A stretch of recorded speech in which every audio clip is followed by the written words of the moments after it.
Good evening, night owls, and welcome to Whisper Crowley. Tonight, I will guide you into a world of darkness, hoping to help you relax and unwind. Perhaps some of you will even drift into a haunting yet soothing sleep. Before we begin, let me know where you're listening from and what time it is for you. And now, we begin. This story happened at my grandparents' ranch in Montana during the fall of 2018. I was alone for a few nights since my grandparents were attending a wedding in Colorado. They had paid me to look after the property and tend to the livestock while they were gone. On the final night of my stay, I was sitting in the living room watching an old Western movie when I started to hear strange noises coming from outside, somewhere near the cornfield. At first, I didn't pay much attention to it, figuring it was probably just a coyote or some other wild animal. But then I heard all the cattle begin to bellow at the same time. Now, normally I'd hear one cow moo occasionally, but when they all start making noise together, it usually means something's wrong. Something or someone must have spooked the entire herd simultaneously.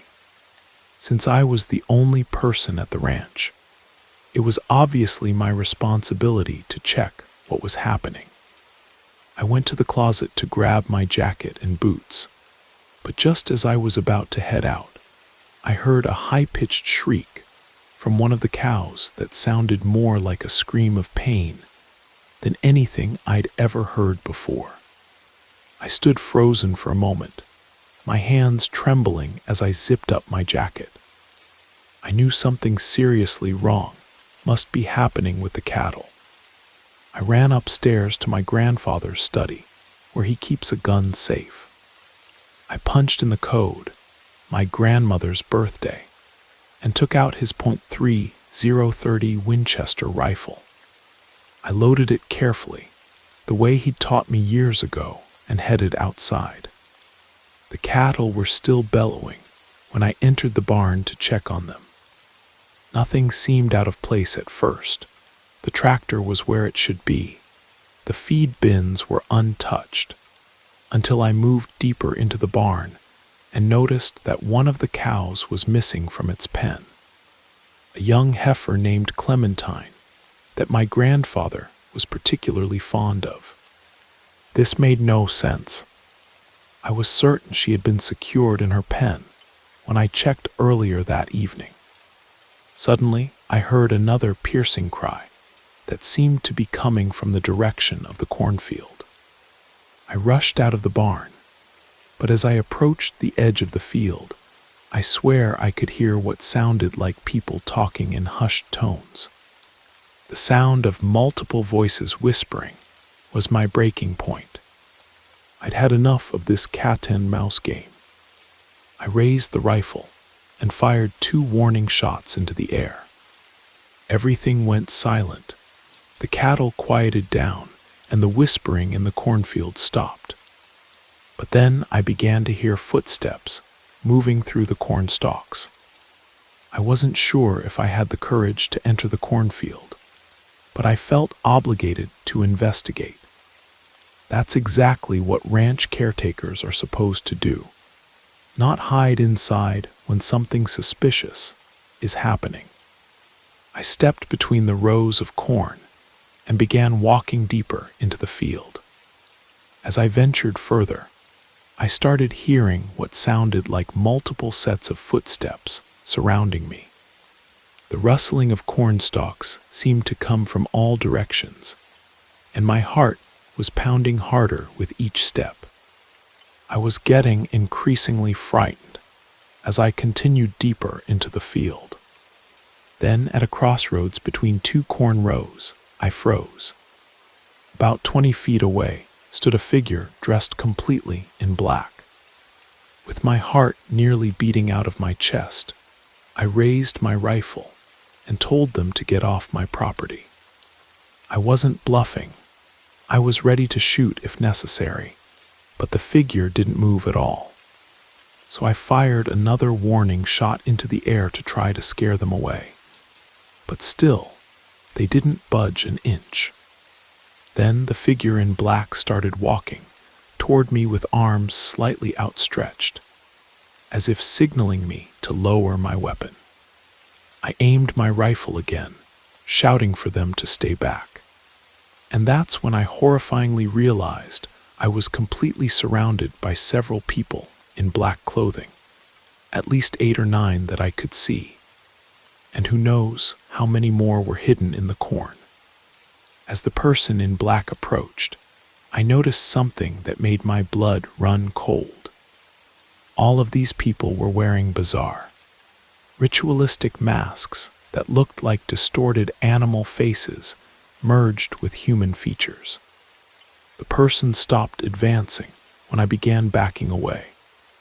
They all remained silent for a moment, and I can't properly explain the level of fear I was experiencing. I thought I was about to be kidnapped, or worse, killed as part of whatever madness was happening there. That's when all of them began chanting something in unison. I couldn't understand the words, because it seemed to be in a different language, something ancient sounding that rose and fell like a macabre song. I started wondering if they were about to perform some kind of sick ritual with me as an unwilling participant. I took a deep breath, steadied myself for just a second, and then seized the opportunity to run as fast as I could, pushing through the corn stalks and trampling plants as I fled. When I ran out of breath, I stopped and fired about 6 shots in their direction, not aiming to hit anyone, but hoping to scatter them. After the shots, I heard numerous footsteps and rustling in the field. It sounded like they were running in the opposite direction. Apparently, I had finally managed to scare those maniacs away. I ran back toward the ranch house, but suddenly I had to stop dead in my tracks. I spotted something on the ground that frightened me so badly I was forced to halt, something that haunts me to this day. There was a cow's head placed in the center of a circle of black candles. What made it worse was that I recognized the distinctive white patch between the eyes. It was Clementine. I nearly threw up right there, and as soon as I reached the house, I actually did vomit in the kitchen sink. I grabbed the landline phone, since my cell had no reception, and called the sheriff's department. I explained everything to the dispatcher as clearly as I could, and she assured me a deputy was on his way. After hanging up with the police, I called my parents, explained the situation, and begged them to come get me. My father sounded deeply concerned and told me he'd make the 3-hour drive immediately, even though it was already past midnight. I sat in my grandfather's study, shaking and crying simultaneously, waiting for what felt like an eternity, until I finally heard the crunch of gravel as a police cruiser pulled up outside. I ran to meet the deputy, and never felt so relieved in my life. He searched the barn, and then swept through the cornfield with his flashlight. He eventually found the cow's head and the circle of candles, which by then had been extinguished. He immediately called for backup, as this had clearly become a crime scene. When my parents arrived, the deputy and I explained everything that had happened. My father insisted on taking me home that night, despite the late hour. My grandparents took the incident very seriously when they returned, and installed an advanced security system throughout the ranch, with motion sensors and cameras covering every angle of the property. To this day, I don't know exactly what was happening in that cornfield that night, or what kind of group those people belonged to, but they were clearly performing some type of animal sacrifice ritual. I honestly don't think they wanted anything to do with me. I was just the unfortunate person who happened to be at the ranch they had chosen for their ceremony.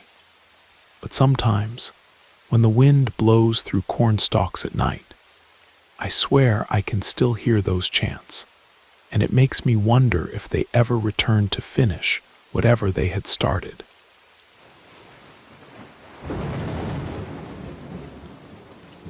I hope you enjoyed the first story. If you did, don't forget to leave a like. But if I didn't do my job well, feel free to give it a thumbs down. Either way, drop a comment and let us know where you're listening from and what time it is for you. Now, let's continue. My friend Ethan moved with his family to a mountainous region of Montana 5 years ago. We always kept in touch despite the distance. His family has deep roots in rural mountain living, genuine country folk, so the move wasn't surprising to me. His parents always treated me well, and I felt welcome in their home. Ethan's family owned a spacious homestead high in the mountains, and one summer weekend, when we were both 26 years old, I decided to visit him. I had recently purchased a new Jeep, so this was a perfect opportunity to test it on the mountain roads. Ethan was helping his father with the farm work at that time. His mother and younger sister had gone to visit relatives in a neighboring town, so only he and his father would be at home. The drive to their town took nearly 5 hours, followed by another mile of gravel road to reach their homestead. When I arrived, Ethan and his father were sitting on the porch drinking local craft beer. After retrieving my bag from the car, I joined them. Ethan enthusiastically told me about all the trails and routes in the area that we could explore, and I was eager to test my new Jeep on those mountain roads. Ethan's father prepared dinner with traditional home-cooked meals, then left to visit a friend on business. After eating, Ethan and I got into my Jeep, and he showed me the nearest trail, which he described as perfect for off-road driving. It was around 7 in the evening, so we only had a few hours of daylight left. We spent about an hour exploring different trails, and as the day began to fade into evening, we decided to quickly return to the main road, since darkness falls faster in the dense forest. As we drove through one of the passes past some farmland, we spotted an abandoned building that looked like an old church, surrounded by a huge field of tall grass and wild plants. Ethan said he often drove past this place, but had never explored it up close. Of course, we exchanged smiles and decided to return there later that evening to investigate.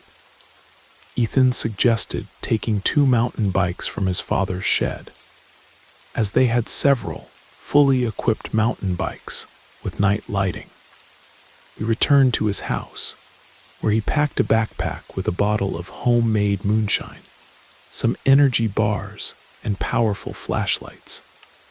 We chose the 2 best bikes with night headlights on the handlebars.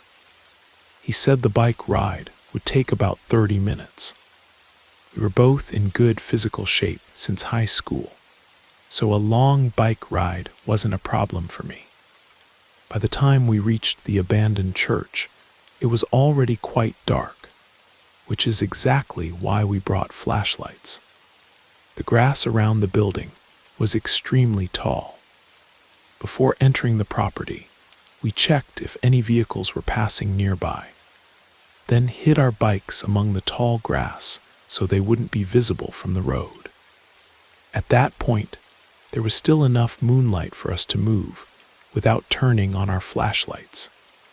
We really didn't want to draw unnecessary attention to this place. Our idea was to take some cool photos inside the old church for our social media if we could get inside. The building was indeed an old church, confirmed by the shape of the windows. We approached one of the windows to peek inside, but it was too dark to see anything. I suggested that Ethan shine his flashlight through the glass. The light illuminated the church interior well, allowing us to see what was inside. And suddenly, almost simultaneously, we both noticed something strange on the church pews. It looked like the head of a person sitting, leaning forward with their back to us. Ethan said it looked like a mannequin, especially since the head remained completely motionless. We eventually made a bet. Ethan wagered it was a mannequin, while I bet it was some drunk, homeless person. After the bet and a few muffled laughs, we approached the church's front doors and saw they were boarded up with wooden planks. Ethan tried to shake the doors to see if they moved at all, but without success. They were securely blocked. He said this proved he won the bet, since a person couldn't have gotten inside. I told him not to rush to conclusions and suggested checking other windows to get a better viewing angle. We walked around to the other side of the church and found a window that gave the best angle for viewing the interior. But as soon as I directed the light through the glass, whatever had been inside disappeared. I told Ethan he owed me money since I was right, although fear was already growing inside me. He looked at me a bit anxiously and asked where I thought that person could have gone. I was curious too, so I pointed the flashlight in different directions, and after a few seconds, we both simultaneously noticed it and recoiled. A man was standing on the left side of the window inside the church, staring directly at us. He had a strange appearance, with bulging, seemingly crazed eyes, but he didn't look homeless. We both shouted at the same time and rushed back to the field with the tall grass. We tried to find the bikes we had hidden among the vegetation, but we panicked and couldn't see anything. By that point, the night had become so dark that we didn't want to turn on our flashlights for fear of revealing our location. And then we heard a loud sound from the direction of the church, as if someone had forcefully opened a door. While I was frantically trying to find the bikes, Ethan pushed me and asked me to be quiet. He said he heard a sound in the tall grass, as if someone was moving near us. Suddenly all sound stopped, and absolute silence prevailed. I couldn't even hear a slight breeze, and all the plants stood absolutely still. We froze, crouching, with strongly beating hearts, afraid to make any movement. We remained in this position for several minutes until Ethan whispered, "Do you have any idea which direction we left the bikes?" And at that moment, we heard a loud rustling in the tall grass a few meters away from us, as if someone was clearly running in our direction. I shouted, "Run!" and we both started running straight through the field, with tall plants hitting me in the face. Eventually, after almost 2 minutes of continuous running, we finally emerged in an open area, feeling some relief that we had managed to escape from that field. We found the road and ran in its direction. It seemed that the man had stopped chasing us. Ethan immediately called his father, who came to pick us up. He wasn't the type of father who gets angry over small things, but he was upset about the lost bikes. However, he said we made the right decision by abandoning the bikes and running away.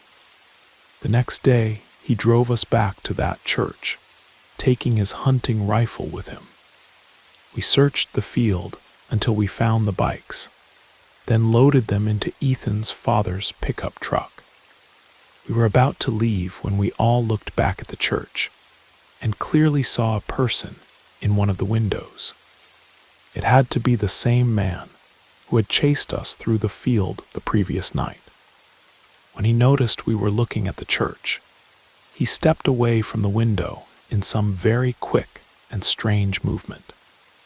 Ethan's father saw this scene and said it was quite creepy, and that we'd better leave this place because it gave him goosebumps. The fact that Ethan's father got goosebumps was proof of how strange that man in the church was, as I had never before seen Ethan's father afraid of anything. After this, we drove to a local diner, ate a hearty meal, and had a few drinks. Then Ethan's father called the local police and reported that someone was illegally living in that abandoned church. We all agreed that informing the authorities about this unwelcome guest was the least we could do. I enjoyed the rest of my stay without any problems, and after a few days, I said goodbye to everyone and left the mountains.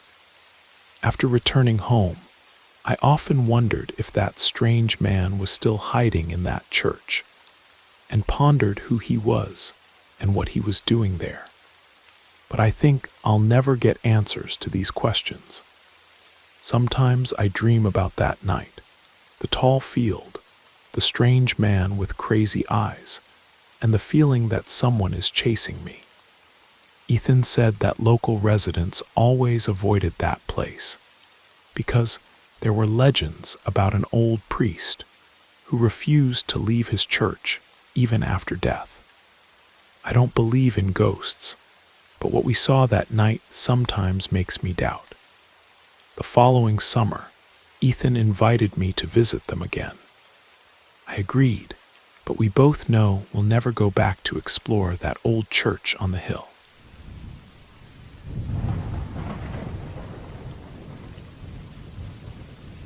My wife Salomia and I have been growing apple orchards in the Carpathian foothills for over 15 years. When you spend your entire life among endless orchards, you get used to wide open spaces and minimal people around you. Our closest neighbors, Taras and Dimitro, live about a kilometer away from our house in opposite directions, and they're orchardists too. In rural areas, friendship with neighbors is almost a law of survival. We often host Taras and Dimitro with their wives at our home, and they invite us to theirs. This story happened in November 2019, when the first autumn snow began slowly covering our orchards. It was Friday, and we had invited Taras and his wife Oksana over for dinner and board games. The evening was wonderful. We enjoyed homemade fruit liqueur, laughed, and played Monopoly. They left around 11 at night, slightly tipsy, but the road to their house was straight and only took a few minutes to drive. Salomia and I decided to extend the evening by opening another bottle of wine. We settled in our living room in front of the fireplace and turned on our favorite series. Outside, the snowfall gradually intensified, and through the windows, we could see large snowflakes slowly dancing in the light of the street lamp. About an hour later, we both started feeling tired. Surely the liqueur and wine were doing their job. We were almost dozing off, wrapped in a warm blanket, when suddenly we heard a knock at the front door. A knock at the door at midnight was so unusual for us that we both instantly woke up. Along with the knocking, we heard a muffled voice. I turned off the TV sound to hear better. As soon as it became quiet, the voice and knocking stopped. We froze, listening intently to the silence. After about 20 seconds, the knocking repeated, this time more insistently, followed by a muffled voice. We need help. Please. I was about to get up and approach the door when Salomia grabbed my arm. She shook her head, and in her eyes I saw alarm. Something's not right, she whispered. I said I would just ask who was there, without opening the door. Salamia replied that it would be better if the person at the door didn't know we were home. But we both understood they had probably already heard us. I carefully freed my hand from my wife's grasp and approached the door. "Who's there?" I asked loudly enough. The voice from the other side responded with noticeable relief. "Thank God. Can you open up? We're lost in the snow. Who are you?" I asked. "My wife and I," the voice answered. I felt my heart beginning to beat faster. "Can your wife say something?" There was absolute silence that lasted several seconds.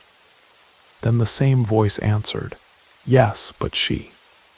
She stepped away a bit, looking for our phone. We lost it in the snow.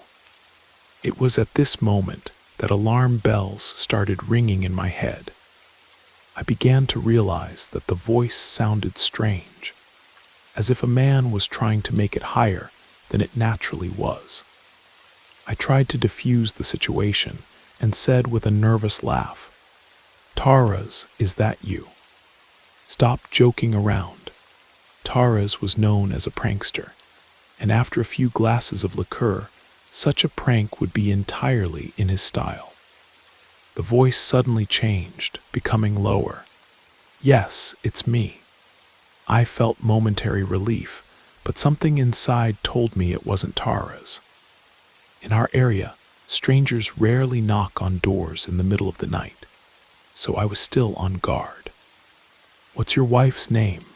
I asked, trying to catch the slightest change in the voice. The voice, which now sounded completely different, answered after a pause. "That's too complicated a question." My smile instantly vanished. I noticed that Salamia already had her phone in hand, ready to call the police. I gestured for her to wait and quickly dialed Taras's number. The phone rang for several seconds before Taras answered in a sleepy voice. "Is that you standing in front of our door?" I asked, not wasting time on explanations. "No," he replied, surprised. "What's going on?" I briefly told him the situation, and he said he would come immediately. Despite the snow and late hour, it's important to note that we were all tipsy, so this whole situation seemed even more surreal. Suddenly we heard new knocks on the door, this time louder and more persistent. I shouted that I had a shotgun and ordered them to leave immediately. The voice responded calmly, "We just want to use your phone. Our car is stuck in the snow." Salamia was already talking to the police, who unfortunately couldn't arrive earlier than 40 minutes due to the snowfall. Meanwhile, we heard footsteps outside. It seemed that two people were walking around the house. The footsteps stopped at one of our windows, which was covered with thick curtains. My heart froze when we heard someone trying to open the window frame. Salamia, still holding the phone, screamed. I joined her, threatening that I would shoot if they didn't leave. I rushed to our bedroom to get my hunting rifle, which I kept in a safe. I was nervous and spent a lot of time opening the safe with trembling hands. Finally, when the weapon was in my hands, I heard new knocks at the door. But this time it was Taras's voice shouting for us to let him in. I carefully looked through the peephole and with relief saw the familiar face of our neighbor. Opening the door, I noticed that he too had arrived with his rifle. Strangely, Taras said he hadn't seen anyone when he drove up to our house. We walked around the property, but the tracks in the snow that should have remained were almost completely covered by fresh snow. Taras stayed with us until finally a police officer arrived. The officer examined the area, but also found no one. He advised us to install additional locks and surveillance cameras, something that, surprisingly, we had never seriously considered before. The next day, we discovered a broken branch under the window and marks on the windowsill, confirming that those people had indeed tried to break into our house. This story happened almost 5 years ago, but still, when I hear a knock on the door after sunset, my heart starts beating faster. I often think about what intentions those people had, and what could have happened if we had simply opened the door for them. One thing I know for sure: sometimes the scariest monsters aren't fictional creatures from fairy tales, but real people with dark intentions who hide behind a mask of normality.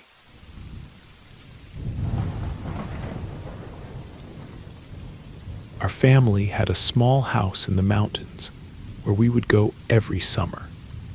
The house wasn't luxurious, but it had become part of our childhood, and I still feel nostalgic when I think about it. I have 4 siblings, and when this story happened, we were 16, 14, 12, 10, and 8 years old. I was the second oldest.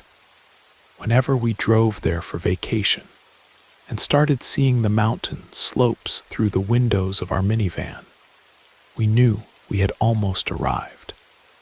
Our summer house was quite simple, but at least it had electricity.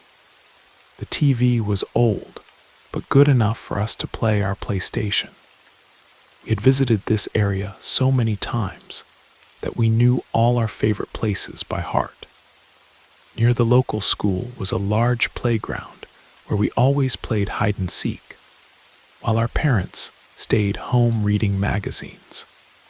There was also a store where we loved to wander, and we often explored the forests around the house. That summer, for the first time, our parents allowed our youngest brother to join us in our explorations.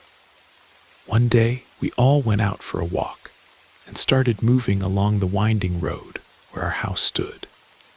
The road was long and ended in a dead end, with several other houses and old estates along it. The only traffic there was from people who lived there. On this road was one very strange estate, where we had never seen any cars. It stood at the top of a small hill overlooking the road, and had small fields that indicated someone lived there. We had observed this property for years, and it was very strange that we had never seen anyone there, no people, no cars. Looking at the forests around the old estate, the barn, and the cornfield, we decided it was the perfect place to play hide and seek. It was still daylight when we decided that our oldest brother would be the first to seek, and then we would continue by age, from oldest to youngest. Our older brother started counting to 30, while the rest of us ran to hide. I ran and hid in the middle of the cornfield. I heard my older brother shout, "Ready or not, here I come." And then I crouched down and froze in the middle of the corn, completely hidden. I waited until I began to hear rustling in the corn. I could hear footsteps crunching on the dry leaves on the ground. I didn't know which of my siblings it was, but I didn't want to take any chances. Assuming it was my older brother trying to find me, I ran out of the corn and ran up the hill to the barn. I expected my brother to run after me, but he didn't. Then I thought that the person in the corn was probably one of my younger siblings, who was also hiding. I heard the sound of a chase, and turning around, saw my older brother chasing my 12-year-old sister. They were both running down the hill on the other side of the house, laughing and shouting. My older brother caught her, so she was out of the game. While watching them, I remained hidden behind the barn until I noticed my 10-year-old brother leaning against the back wall of the house. He was laughing and looking right at me. I put my finger to my lips, signaling him to be quiet. He repeated this gesture, and we both stood there, hidden and laughing at our situation. And then something very strange happened. After I realized where all my siblings were, it suddenly dawned on me, if none of them were in the cornfield, who was there with me?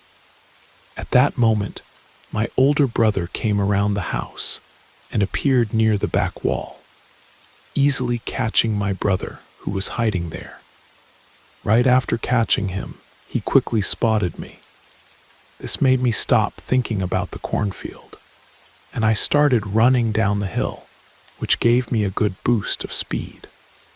But my older brother got the same boost, and since he was bigger and faster, he easily caught me. My older brother had won, so all four of us gathered at the foot of the hill by the road. Now it was my turn to seek, but before starting, I asked my siblings if any of them had gone into the cornfield. When they all said no, I was really scared. I told them that I had heard someone walking in the corn, and I suspected it might be the owner of the house. We should probably leave. After I said that, we quickly left and returned to our house, where our parents were watching TV in the living room. That same day, as soon as it got dark, we went to a local pizzeria that we really liked. As far as I remember, during dinner, our father mentioned that nobody lived in that house where we had been playing. When we returned home, and it was already completely dark outside, we wanted to play flashlight tag.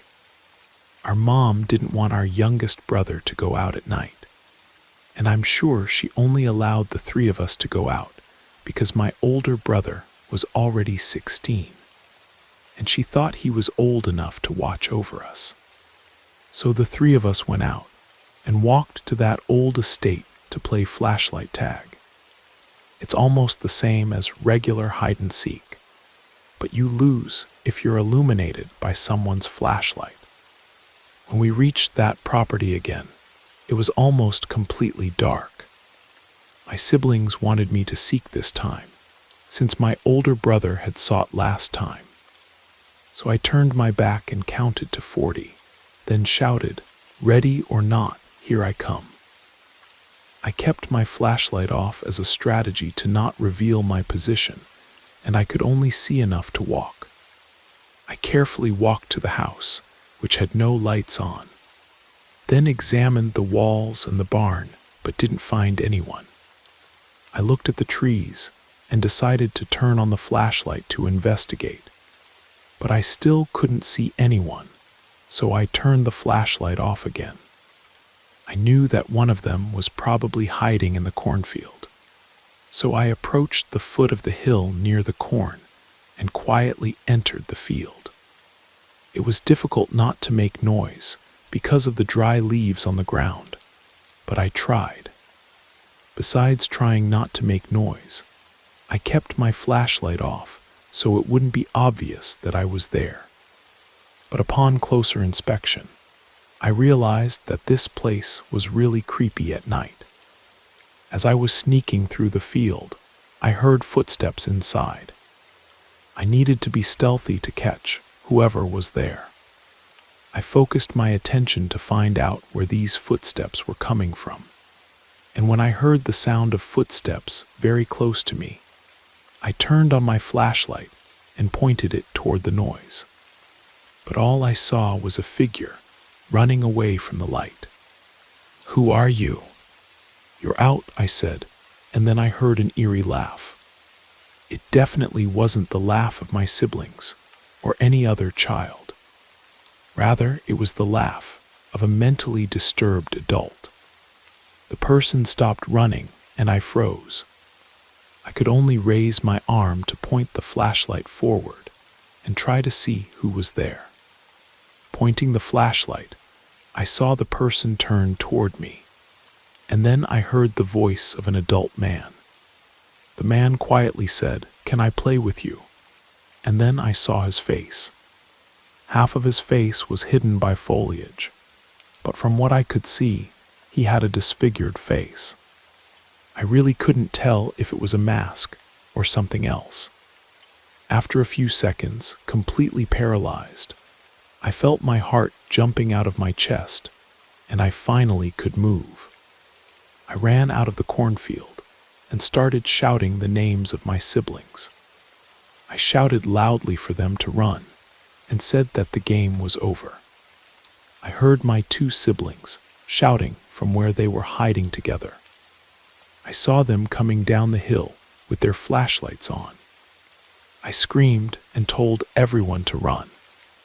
We ran without stopping until we reached our house, and we were almost out of breath. I told them that there was a strange, disfigured man hiding in the cornfield, and I said that I had probably heard this same man earlier that day. I still remember the expressions on their faces when I told them what had happened. When I told my parents about it, they seemed confused. My father didn't seem to know how to react, and my mother made it clear that she no longer wanted us to go out at night. Honestly, I didn't want to either. It was very difficult for me to fall asleep that night, imagining that that man could be out there, in absolute darkness, near one of the windows, waiting for me. I realized that I had frightened everyone with my description of the man I had seen in the cornfield. But I had no reason to make it up, and my family knew that. Of course, we never returned to that property again. I was always grateful that that strange house wasn't too close to ours. Fortunately, my family sold our mountain retreat a few years after this incident. But the strangest thing happened the following summer, when we drove past this area for the last time. The old estate was gone. It had burned to the ground under mysterious circumstances. That same year, we were there. And according to locals, they found the remains of a man who, as it turned out, had been living in the basement of that house for decades, ever since the house became vacant. His face, as reported, was severely disfigured from an old burn. I still have nightmares about that night, about that quiet voice asking, "Can I play with you?"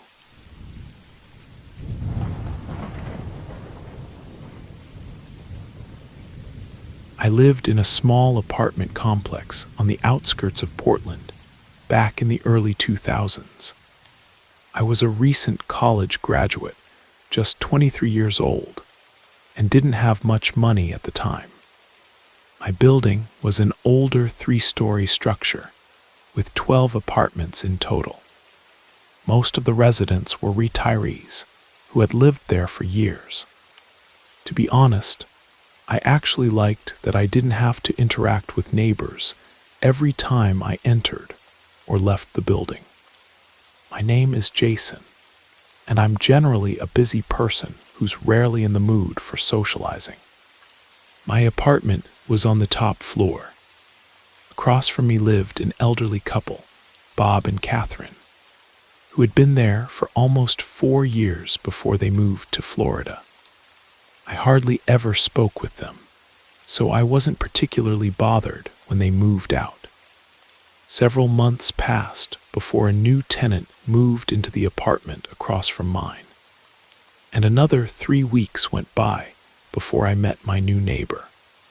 I was getting ready for work one morning, preparing my lunch, when I suddenly heard my neighbor's door open. I didn't pay much attention to it until another minute passed, and I realized I hadn't heard the sound of the door closing. I finished getting ready, put on my sneakers, and opened my door to leave. I immediately noticed that my neighbor's door was still open, and a tall man, about 55 years old, was standing in front of it, staring directly at me. He smiled and introduced himself as Steve.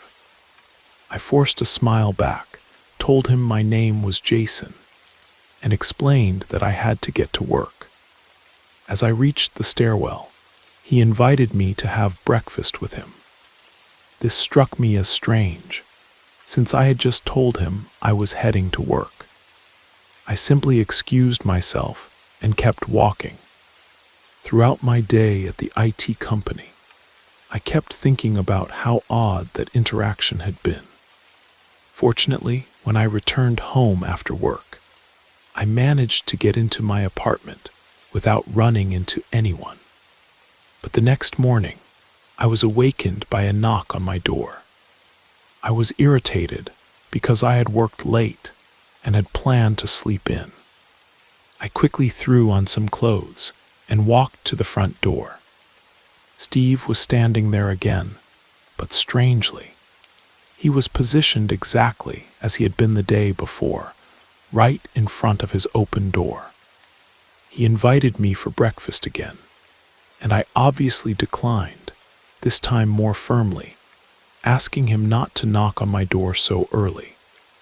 Steve clearly didn't appreciate my response. He continued to stand there staring at me, then said that since it was earlier this time, I surely had enough time for breakfast before work. I knew something was wrong with this man. That response was just too bizarre. I firmly refused, went back inside my apartment, and made sure the door was locked. The rest of the day passed normally. I got home around 6 in the evening, ordered a pizza, watched a show on Netflix, and prepared for bed around 11. Lying in bed, I thought about my strange neighbor and decided that if anything else weird happened, I would complain to the building manager, Tony, who always seemed like a reasonable guy. I turned off my light and tried to sleep, but a few minutes later, I heard Steve's door open.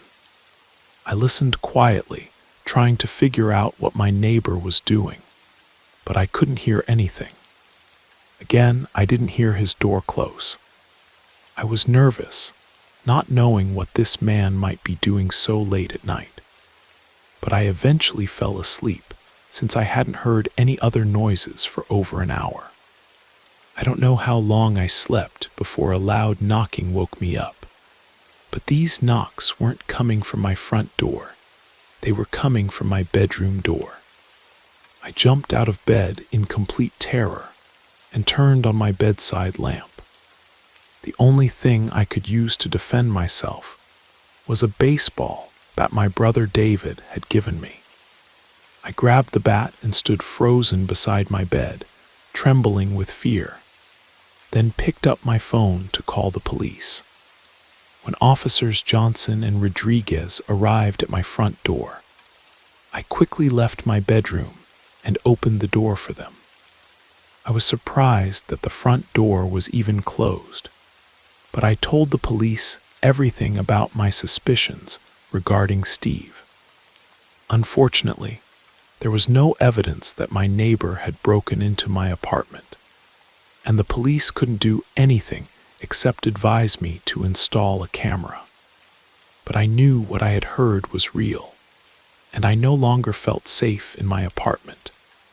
That same day, I called my brother David, and he let me stay at his place in Seattle for a few days. Unfortunately, those days passed too quickly, and on Saturday evening, I started driving back to my apartment in Portland. I tried to keep calm, telling myself that Steve had surely given up by now, and everything would be fine. I parked my old Ford Focus and walked toward the building. The sun had just set, so the stairwell was dark. I slowly climbed the stairs, trying not to alert my neighbor to my return. When I reached my floor, I saw that Steve's door was closed, and I felt relieved. I quickly entered my apartment and locked the door. I dropped my bag in the hallway and turned on the lights as I rounded the corner to the living room. I screamed and jumped backward because Steve was sitting right on my couch, staring at me with a wide, horrifying smile. I ran out of the building, got into my car, and called the police again. I waited for them in the parking lot of a Starbucks near my building. When the police arrived 15 minutes later, we went to my building, and they entered my apartment while I waited by my car. To my surprise, they returned a few minutes later with Steve in handcuffs. Officer Rodriguez told me that Steve was still sitting on my couch, and they had found a hunting knife and a roll of duct tape in his jacket. But the most disturbing part was that Steve confessed to the police that he had broken into my apartment 5 times, and I was only aware of 2 incidents. This meant that 3 times he had been hiding in my apartment, watching me without my knowledge of his presence. I still get cold chills thinking he might have been hiding in my closet while I slept. Later, I learned that, before moving into our complex, Steve Harris had served 3 years in prison for stalking and harassment. Of course, the rental company had never checked his background. I moved out a week after this incident to another part of Portland, and since then, I always install additional locks and security cameras wherever I live.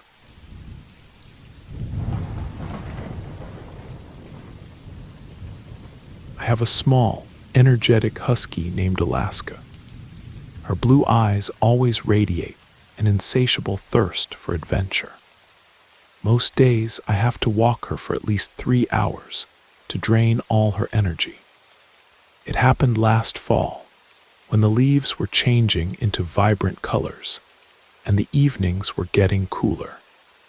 I live in a small town in the Northeast, surrounded by dense forests and picturesque lakes. Tourists come here to admire the autumn landscapes, but few of them know about the dangers hiding within this beauty. That day I returned home around 4 o'clock, and sunset was expected around 6.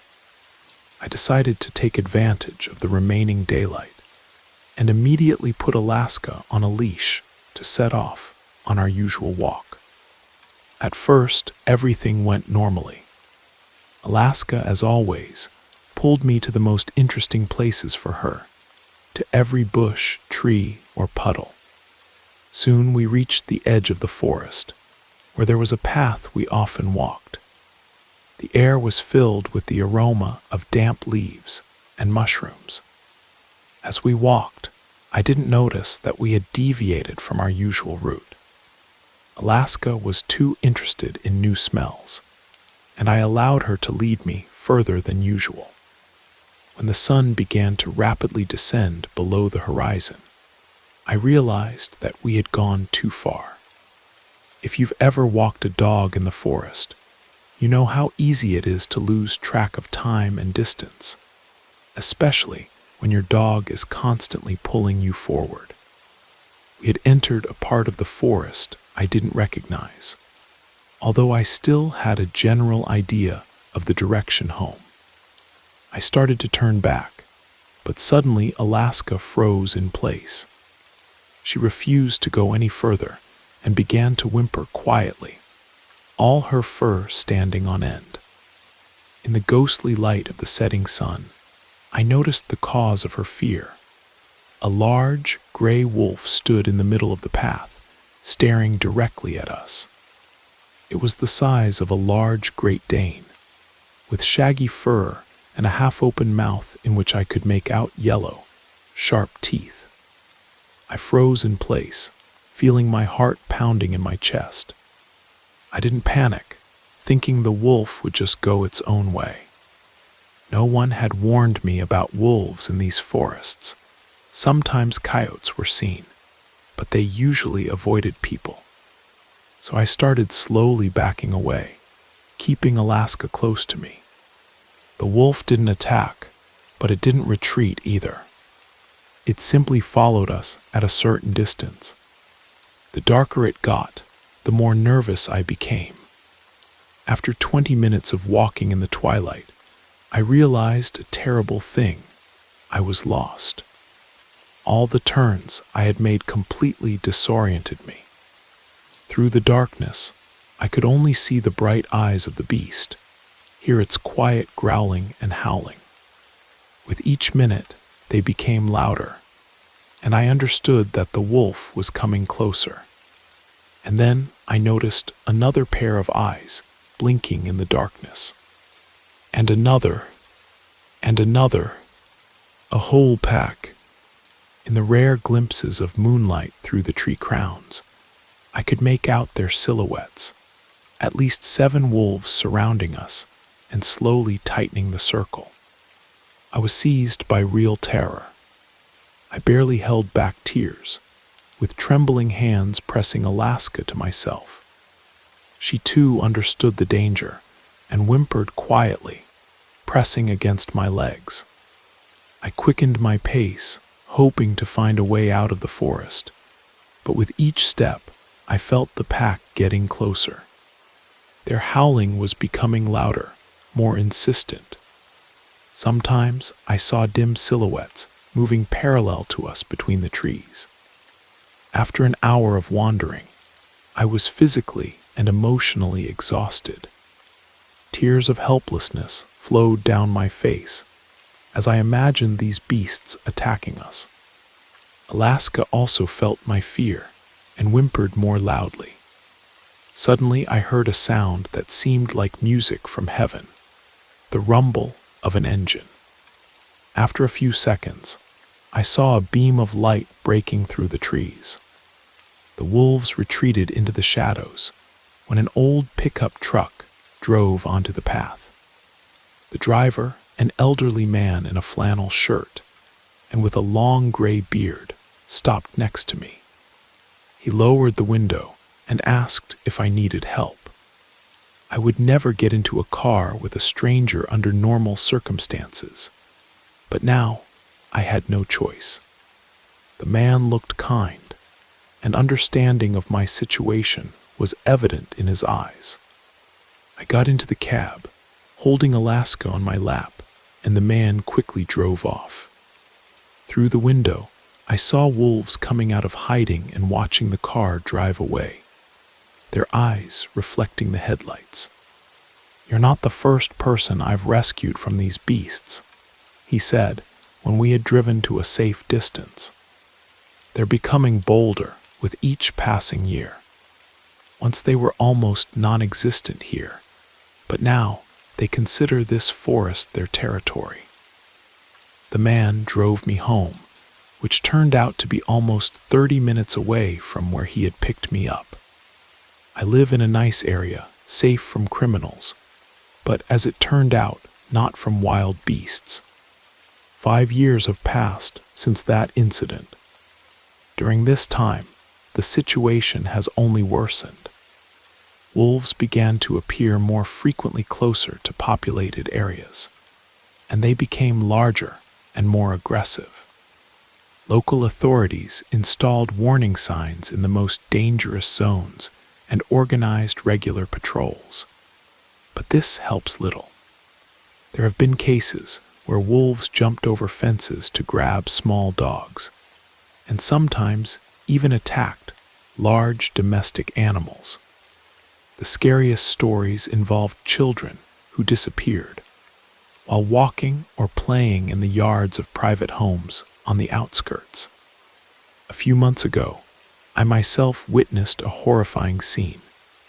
Returning late in the evening from work, I saw a giant wolf, almost twice the size of that first one, dragging a deer's body across the road in front of several shocked drivers. It showed no fear of people or their cars. Scientists from the university began researching this phenomenon. Preliminary findings suggest a mutation, possibly caused by pollution of the local lake with chemicals that entered after an accident at an abandoned factory years ago. But this is just a theory. Local hunters organized patrols and received special permits to shoot wolves, but the results are minimal. The animals are too smart and cautious. Most residents now never go for walks after sunset. and children play only in fenced playgrounds under adult supervision. You never think of wolves as a real threat to humans until you find yourself in the darkness, pursued by a pack of hungry and merciless predators. Now, whenever I hear their howling at night, I thank fate for my salvation and pray for those who may now be in danger. When darkness descends on our town, they become the true masters of these places, and their territory expands with each passing day.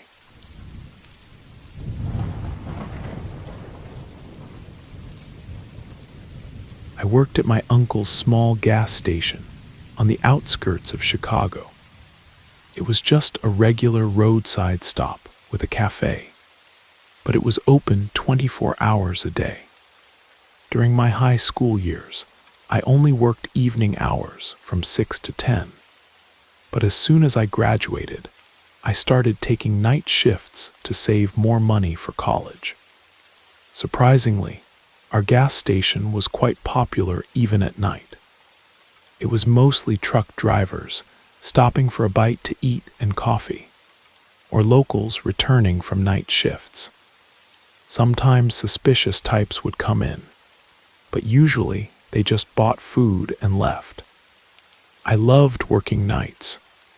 It was just me and the surveillance cameras on shift. No uncle constantly telling me what to do and how to do it. After about 6 months of working the night shift, strange things started happening. One night around 2:30 in the morning, I was wiping down the coffee machine when I heard the sound of the automatic doors. 2 middle-aged women entered the gas station, both wearing dark jackets and jeans. They looked tired, but something in their eyes made me tense up. One approached the counter while the other stayed by the door, watching the street. "We're closing soon for maintenance," I lied, sensing danger. "But I can quickly take an order to go." The woman at the counter silently looked over the menu, then shifted her gaze to me, and then slowly scanned the room. She seemed to be searching for something or assessing the situation. I noticed a small scar on her right cheek.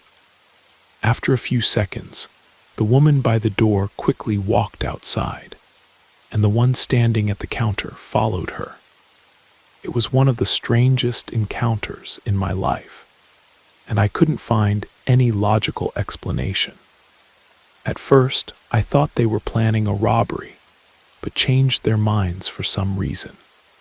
The next morning, I told my uncle about it, and he advised me to lock the doors at 2 o'clock in the morning just in case, and only open them for customers who looked safe. A week passed without incident, but one night, just as the clock showed 2:45, and a customer had just left the gas station, one of those women appeared again. This time she came in alone, the one who had previously stood by the door. She was wearing exactly the same dark jacket as before. She walked straight to the counter, looked me in the eyes, and asked if I could help her start her car, which had stalled in the parking lot behind the gas station. The way she said it was unnatural, like a rehearsed line. "Sorry, but I can't leave the register during work hours," I replied, trying to control the trembling in my voice. Her face changed instantly. She frowned and said it would take just a minute, and no one would notice my absence. At that moment, I realized something was very wrong, and I felt adrenaline starting to pulse through my veins.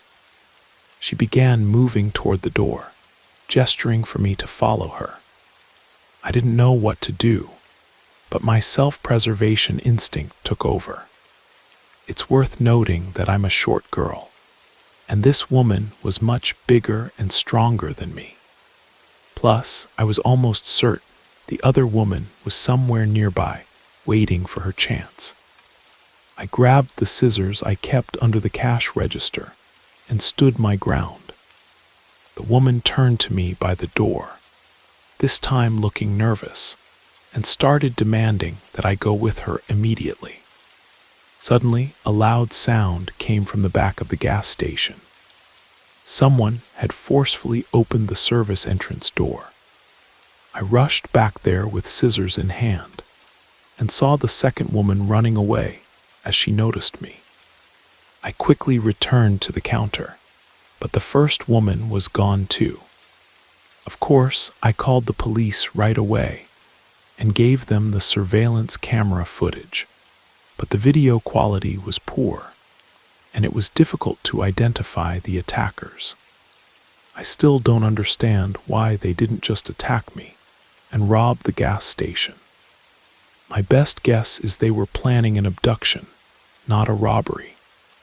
Maybe they were looking for an easy target and weren't prepared for resistance. When they saw I was ready to defend myself, they fled. These two women could have easily overpowered me if they wanted to, and the situation could have ended much worse for me. After this incident, my uncle installed a panic button and hired a security guard for night shifts. I switched to day shifts and now always keep pepper spray in my pocket. Every time I see a dark jacket, my heart starts beating faster.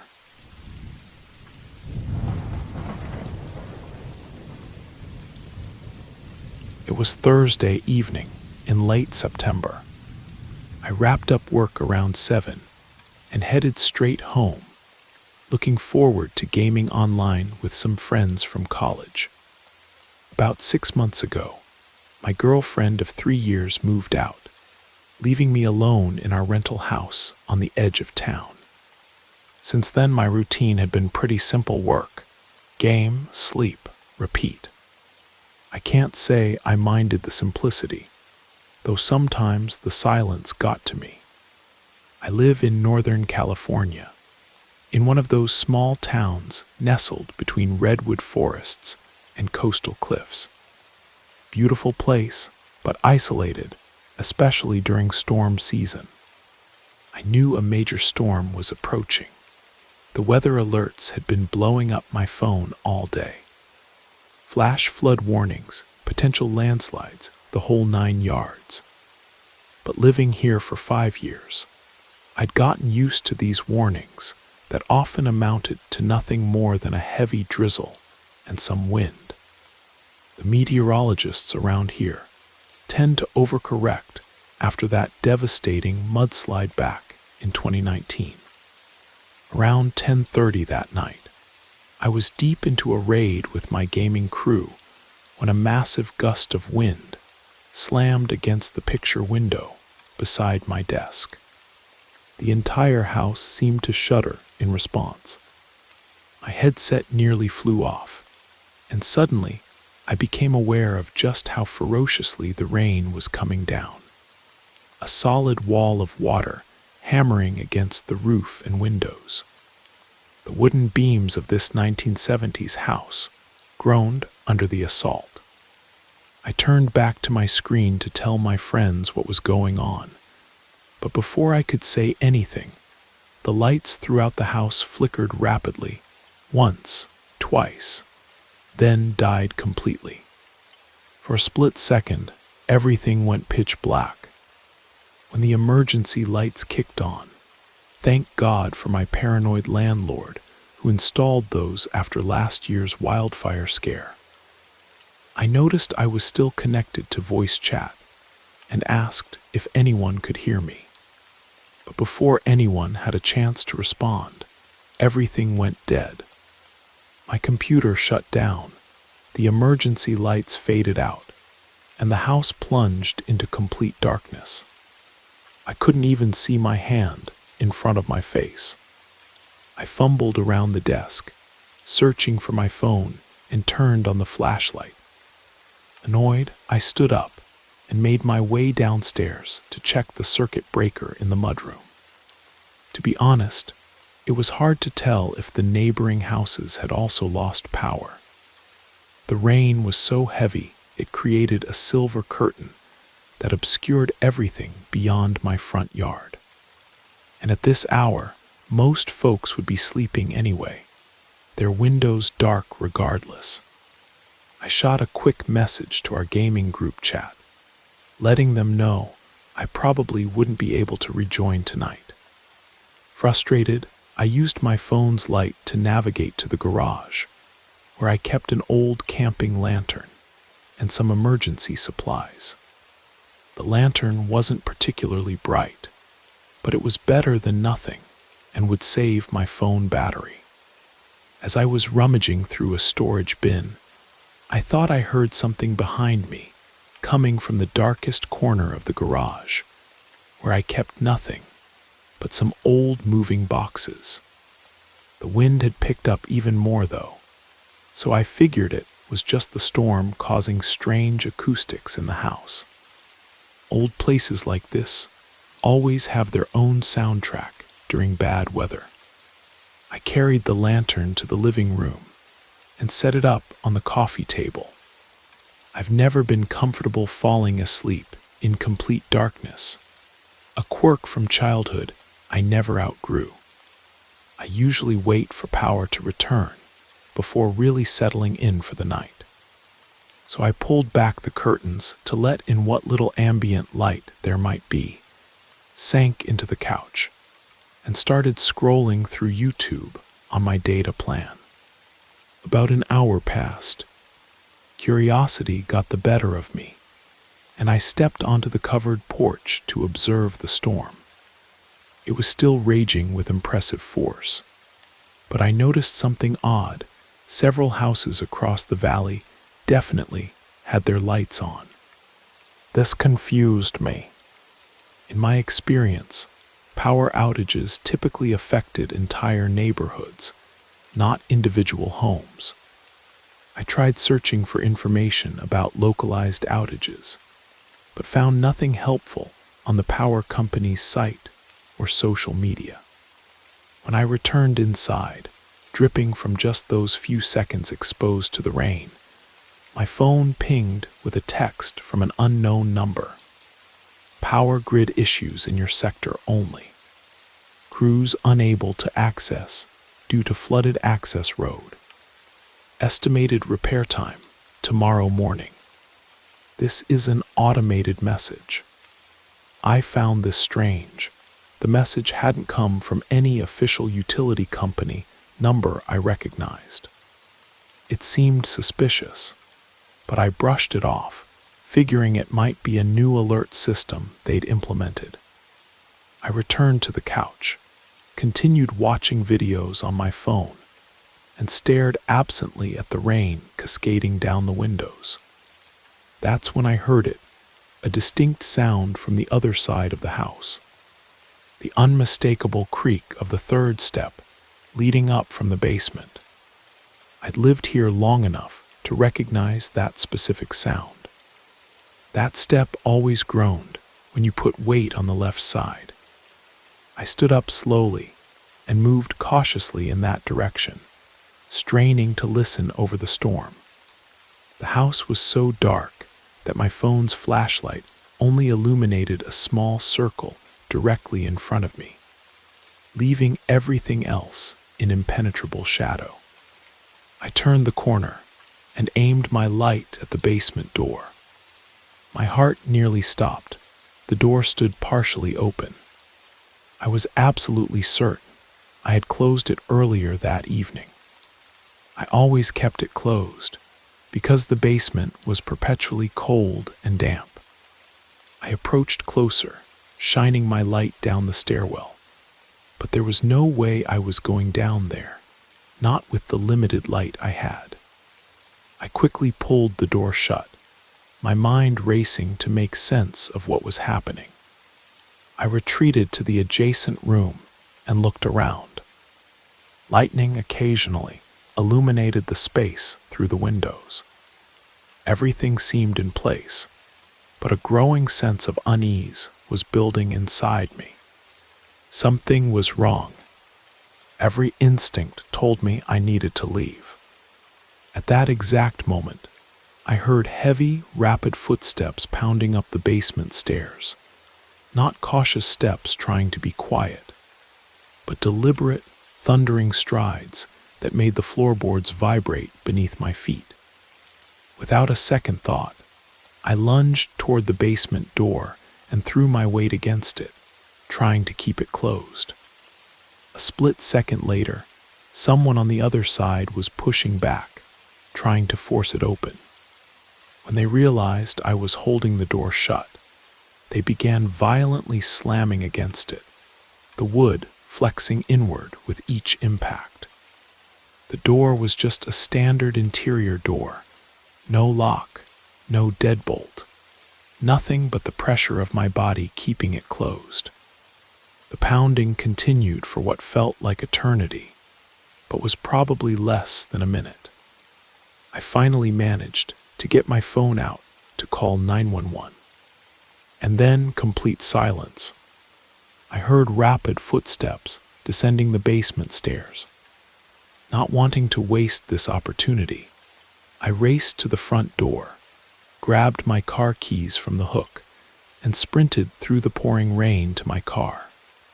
I started the engine and peeled out of the driveway, mud spraying behind me.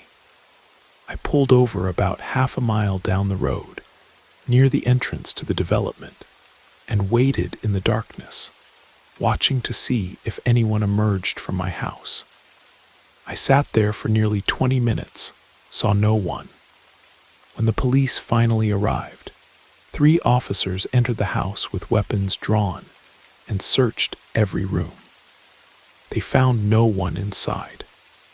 They discovered the back door leading out from the basement unlocked, presumably how the intruder had escaped. But the most disturbing detail emerged later. We traced the text message about the power grid issues. It hadn't come from any utility company. It was sent from a burner phone. This meant whoever had broken into my house knew enough about me to have my phone number. This wasn't a random break-in or opportunistic theft. The police investigation revealed something even more chilling. The power hadn't gone out because of the storm at all. Someone had deliberately cut the line to my house from the outside utility box, while leaving the neighboring homes untouched. The officers believed the intruder saw me step outside to check the lights in other houses, and sent the message to convince me the outage was legitimate. What's more, when they checked my basement more thoroughly, they found a sleeping bag and several empty food wrappers tucked away in a hidden corner behind some shelving. They had been there for days. Someone had been living in my basement, waiting for the perfect night, a night when a storm would mask any unusual sounds. Who it was and what they wanted, nobody knows to this day. But I never spent another night in that house.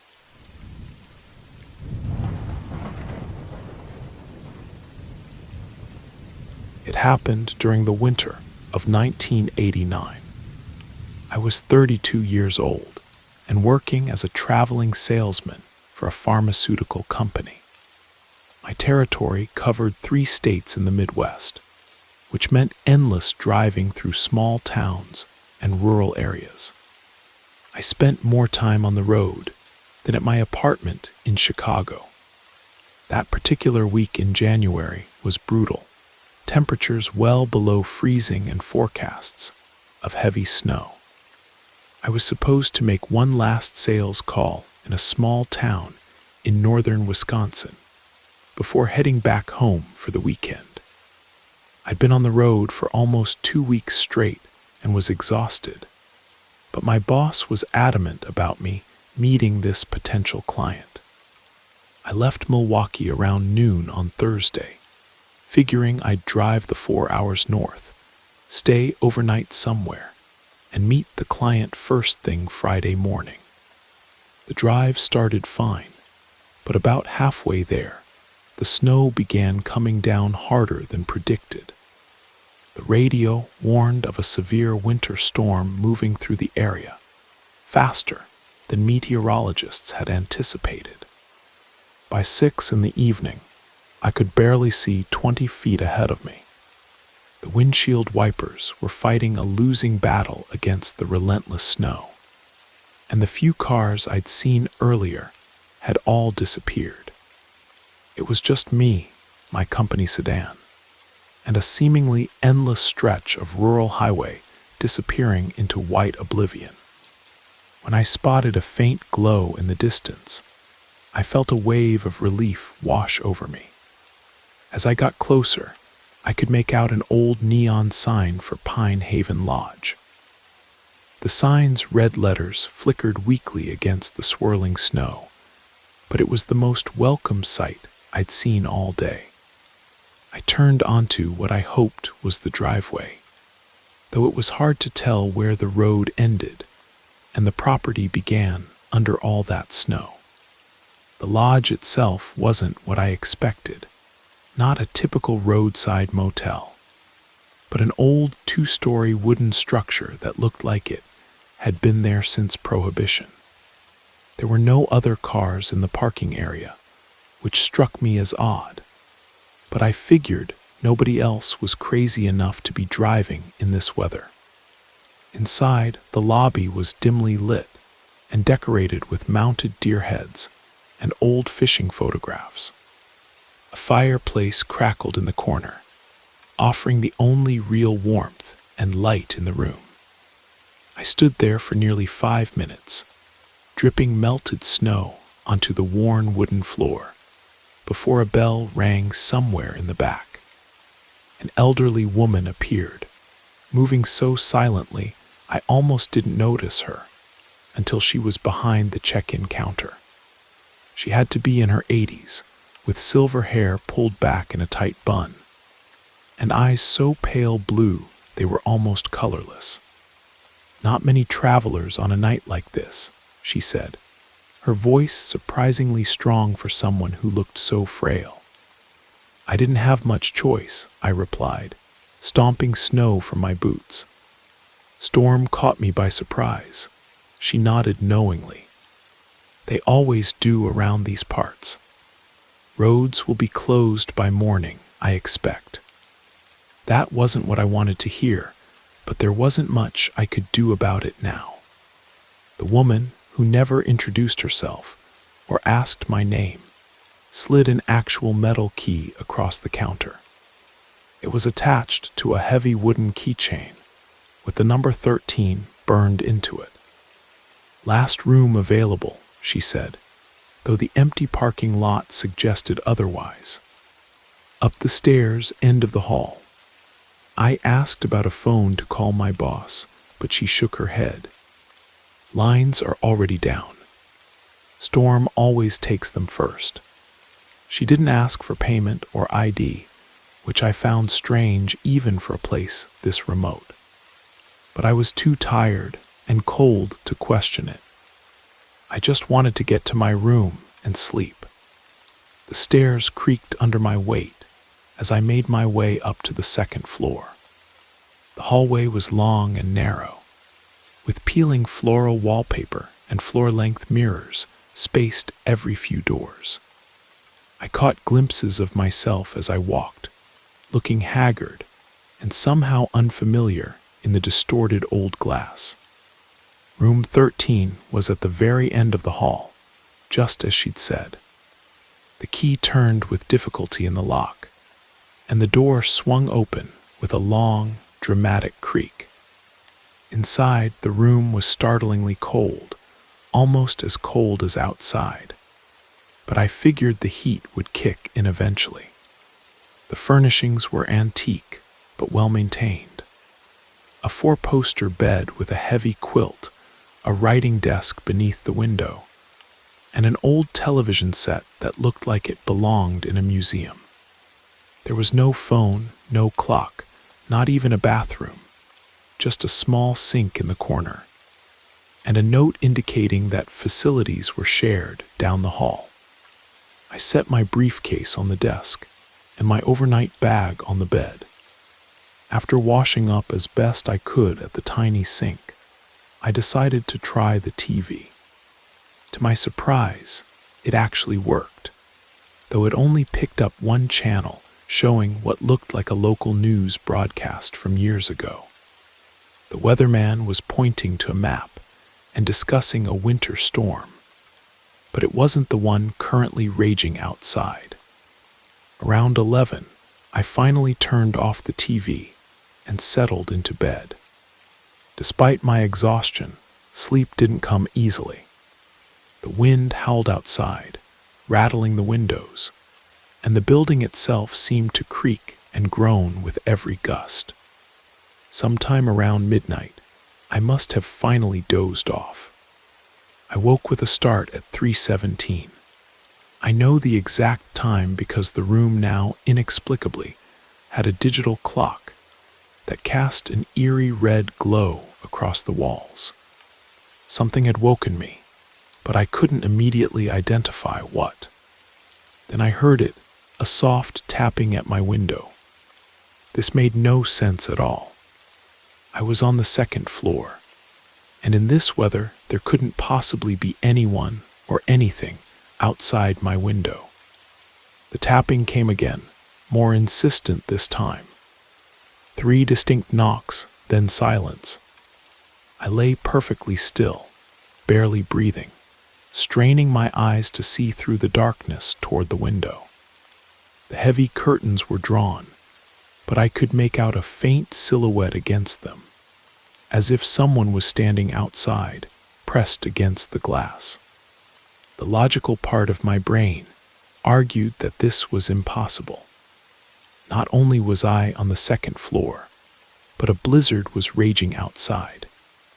Yet there it was, a distinctly human-shaped shadow, standing impossibly against my window. Then it spoke. "Let me in," came a voice, barely audible over the howling wind. "It's so cold out here." The voice was neither male nor female, neither young nor old. It had a hollow quality that sent shivers down my spine, that had nothing to do with the temperature in the room. "I know you're awake," it continued. "I can see you breathing." I remained frozen, unable to move or speak. The shadow moved slightly, and I could now make out what appeared to be a hand pressed flat against the glass. The fingers were unnaturally long and seemed to bend at odd angles. "The storm won't last forever," the voice said, almost regretfully. "But I'll be waiting when you leave." I must have blacked out from sheer terror, because the next thing I knew, weak morning light was filtering through the curtains. The storm had passed, and an eerie silence had replaced the howling wind of the night before. I packed my things with shaking hands and practically ran down the stairs, not even bothering to check out. The lobby was empty, no sign of the elderly woman from the night before. Outside, the parking lot was completely empty and undisturbed. A perfect blanket of snow, with no footprints leading to or from the building, except my own from the night before. And there was something else strange. No tracks or path to indicate where I'd driven in. It was as if the lodge had simply materialized around me. I got in my car, which started on the first try despite the bitter cold, and pulled out onto the main road. In my rearview mirror, I watched Pine Haven Lodge recede into the distance. It wasn't until I reached the next town, nearly 50 miles away, that I worked up the courage to mention the lodge to a local at the gas station.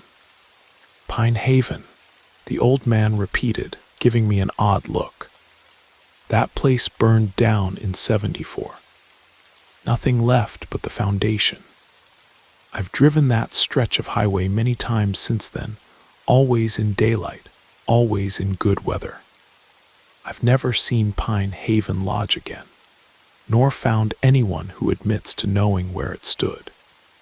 The only evidence I have that it ever existed is the heavy wooden keychain with the number 13 burned into it, which somehow ended up in my briefcase. Sometimes, on cold winter nights, I think I hear tapping at my bedroom window, even though I live on the 12th floor now. And when snow is forecast, I always make sure I'm home before dark.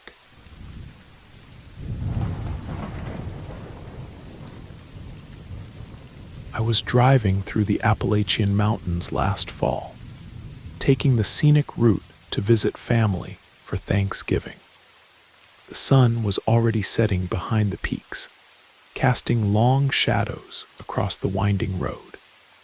My GPS had lost signal about 30 minutes earlier, but I wasn't concerned. I had an old paper map in the glove compartment, a relic from my father who never trusted technology. As darkness fell completely, I spotted a small cluster of lights in the valley below. It wasn't on my planned route, but I was exhausted after 8 hours of driving and decided to stop for the night.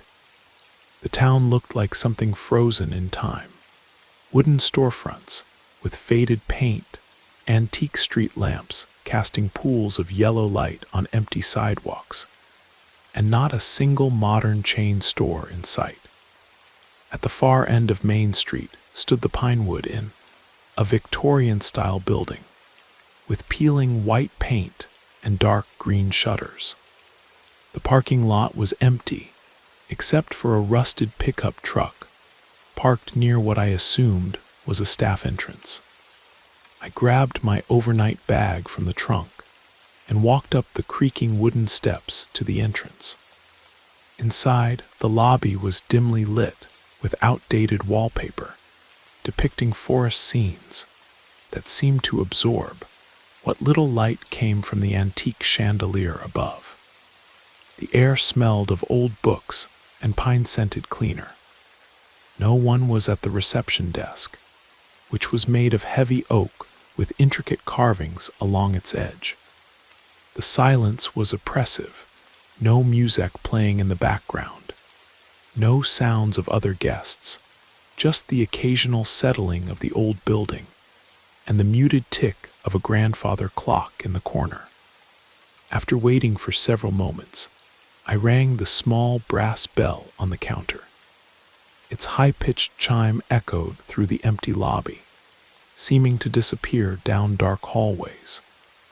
Almost a full minute passed before I heard footsteps approaching.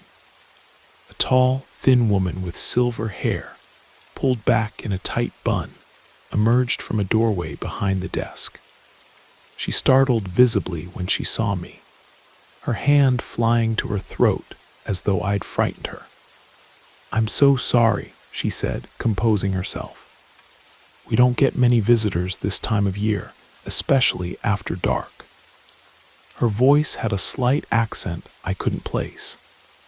"Will you be needing a room for the night?" I nodded, suddenly feeling uneasy, but too tired to consider driving any further.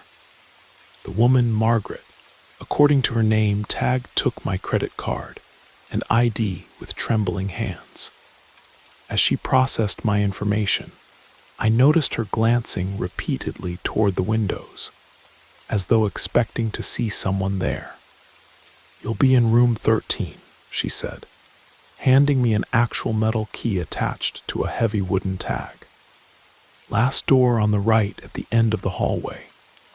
She hesitated, then added, "Breakfast is served from 6 to 9 in the morning. The dining room is through there." She pointed to a set of double doors across the lobby. "Is there somewhere I could get dinner?" I asked, realizing I hadn't eaten since lunch. "The kitchen closed at 8, she replied, glancing at the antique clock, which showed it was nearly 11. "But there's a vending machine near the ice maker, and there's complimentary tea and cookies in your room." I thanked her and made my way down the hallway, which was lined with framed black and white photographs of the town in what appeared to be the early 1900s. The carpet was worn thin in the center, and the floral wallpaper was faded and peeling in places. Every few steps, the wooden floorboards beneath the carpet would creak, no matter how lightly I stepped. Room 13 was at the very end of the hallway, just as Margaret had said. The heavy brass key turned stiffly in the lock. Inside, the room was simple but clean. A queen-sized bed with a handmade quilt, a small desk with a ceramic kettle and a tin of cookies, a dresser with a small TV that looked at least 20 years old, and a bathroom door that was slightly ajar, revealing white tiles and a clawfoot tub. I locked the door behind me and slid the security chain into place. I didn't bother unpacking, but set my bag on the luggage rack and flopped onto the bed, pulling out my phone. No signal, of course, but I had downloaded some podcasts for the drive. I put on one about unsolved mysteries, probably not the wisest choice given my surroundings, and ate a few of the cookies, which were surprisingly good. The next thing I remember is jerking awake to the sound of loud, deliberate knocking at my door. 3 distinct raps, a pause, then 3 more.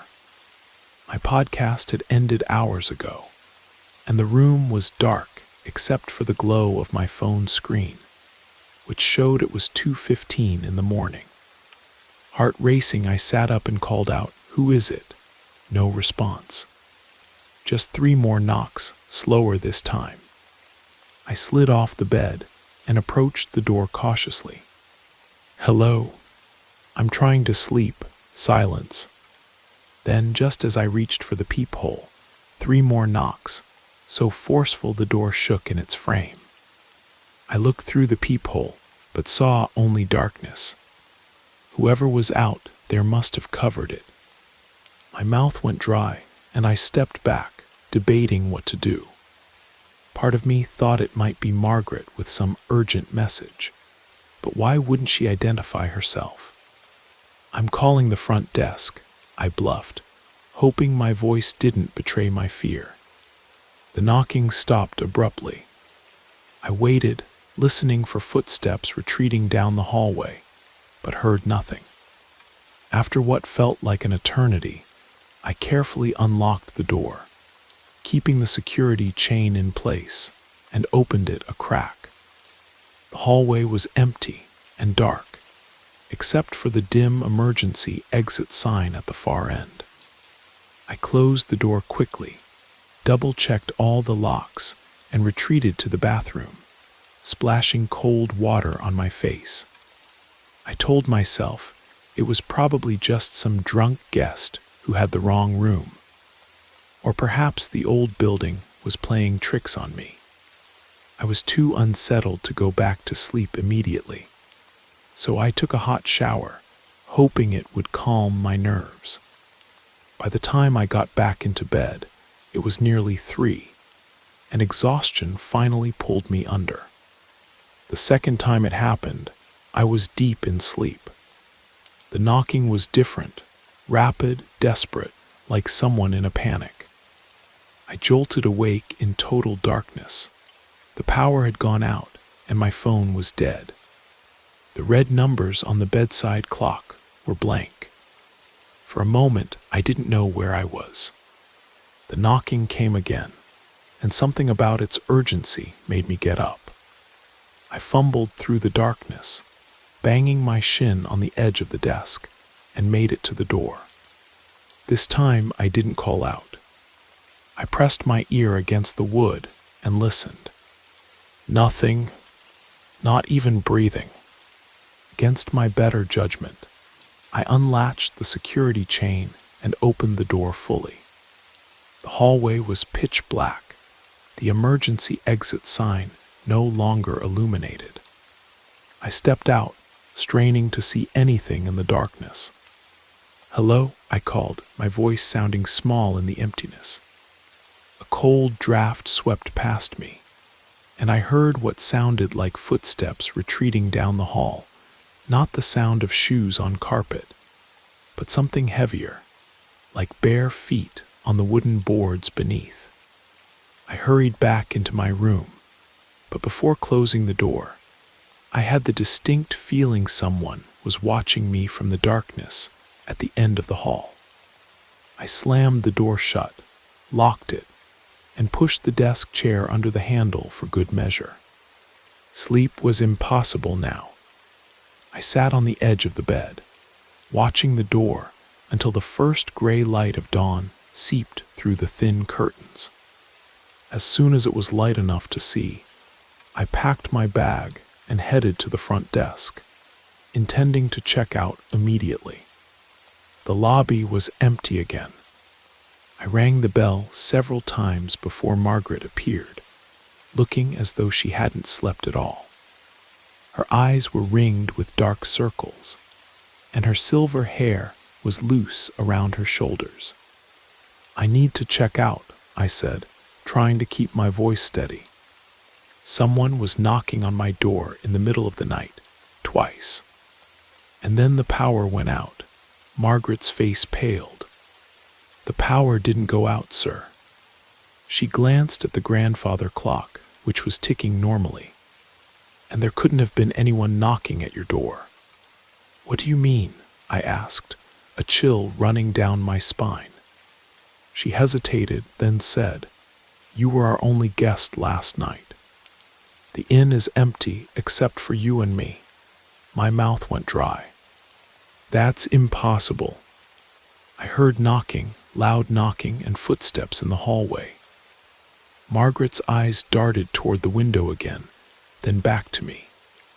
"This happens sometimes," she said quietly, "especially in room 13. That's why we don't usually rent it out. But with the storm coming, I thought you would prefer to be inside rather than driving." "What storm?" I asked. But just then, a flash of lightning illuminated the lobby, followed by a crack of thunder that seemed to shake the building to its foundation. "You should leave now," Margaret said urgently, "before the roads flood." She pushed a receipt across the counter without asking for payment. I was about to press her for more information when the front doors burst open, and a sheriff's deputy hurried in, dripping with rain. "Margaret," he said, nodding to the woman. Then he turned to me. "Are you the owner of the blue sedan parked outside?" I nodded, suddenly afraid of what he might tell me. "You need to move it right away. The creek's rising fast, and that lot will be underwater in an hour." He looked me up and down. "You passing through or staying?" "Passing through," I said quickly. "I was just leaving," the deputy nodded. "Follow me out. I'll guide you to the highway." He turned to Margaret. "You should think about closing up for a few days, Maggie. They're saying this could be as bad as the flood of '72. I followed the deputy outside, where the sky had turned an ominous dark green. Rain was coming down in sheets, and the wind whipped it sideways, soaking me in seconds. As I hurried to my car, I glanced back at the inn and froze. In the window of room 13, a figure stood watching, a tall, gaunt silhouette that was clearly not Margaret. I couldn't make out any features, just the impression of someone unnaturally still, observing my departure. I drove behind the deputy's cruiser for almost 20 minutes, through increasingly heavy rain and winds that threatened to push my car off the narrow mountain road. When we finally reached the highway, he pulled over and rolled down his window. "Follow this road east," he shouted over the storm. "You'll hit Asheville in about an hour. Don't stop in White Pine again." "White Pine?" I asked, confused. "Is that the name of the town back there?" The deputy gave me an odd look. "It was. Town's been abandoned since the mine collapse in 1972. 53 people died. The Pinewood Inn is the only building still standing. He paused. Margaret's sister owned it. She keeps it open in her memory. But Margaret said Margaret's sister was named Margaret, he interrupted. Local legend says she never left the inn, even after death. He tapped his hat. Drive safe now. Before I could respond, he pulled away, disappearing into the rain. I checked the news later that day. A major storm had indeed hit the region, causing significant flooding. 3 days later, when the waters receded, authorities announced that the historic Pinewood Inn had finally collapsed after standing vacant for more than 50 years. I never told anyone what happened that night. Who would believe me? But sometimes, when I'm drifting off to sleep, I hear 3 distinct knocks on my bedroom door, and I never, ever answer.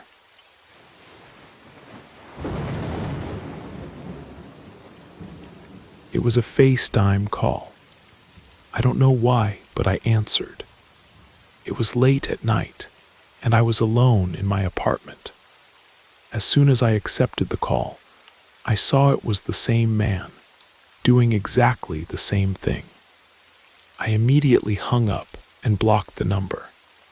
Since then, I never received another call from him. I still ask myself who he was, and how he knew so much about me. I've thought about it countless times, but never found an answer. Just remembering it sends chills down my spine. But I'm glad he hasn't bothered me again. And I hope it stays that way.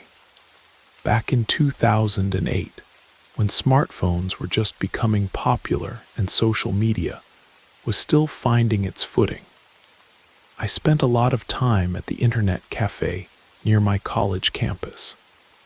I was a freshman, and the dorm Wi-Fi was notoriously unreliable, dropping out whenever more than a few people tried to use it simultaneously. The cafe was about halfway between campus and the small shopping district where most students hung out, just a 5-minute walk from my economics class. The place was called Digital Grounds, a clever play on words that combined coffee and computers. I'd go there to work on assignments, check MySpace and the newly popular Facebook, and occasionally play World of Warcraft when I could spare the time. I typically spent 3 or 4 hours there, nursing a single black coffee until the caffeine wore off, and I'd head back to my dorm. On average, I visited Digital Grounds 4 or 5 times a week, sometimes more during midterms or finals. One autumn afternoon, I walked in after my last class and settled at my usual spot near the back wall. Digital Grounds was fairly spacious, with 2 sections divided by a half wall. The front area had the coffee bar and casual seating, while the back housed 20 or so computer stations. Despite its size, the place was rarely crowded during weekday afternoons. While checking Facebook, I noticed a new friend request. Someone I didn't recognize. The profile picture was just a silhouette against a sunset, and the name meant nothing to me. Back then, most of us accepted requests without much thought. Everyone was building their digital networks, so I confirmed it and continued browsing as usual. About 3 minutes later, a message popped up from this person. "Hey there," I replied with a casual "hey," but started wondering who they might be. Then they wrote something that made my stomach drop. "I'm sitting in Digital Grounds too, just a few tables away from you." I found this extremely odd since I didn't really know anyone who frequented this place. None of my classmates ever mentioned coming here. The person claimed they were on the other side of the half wall, in the coffee shop area.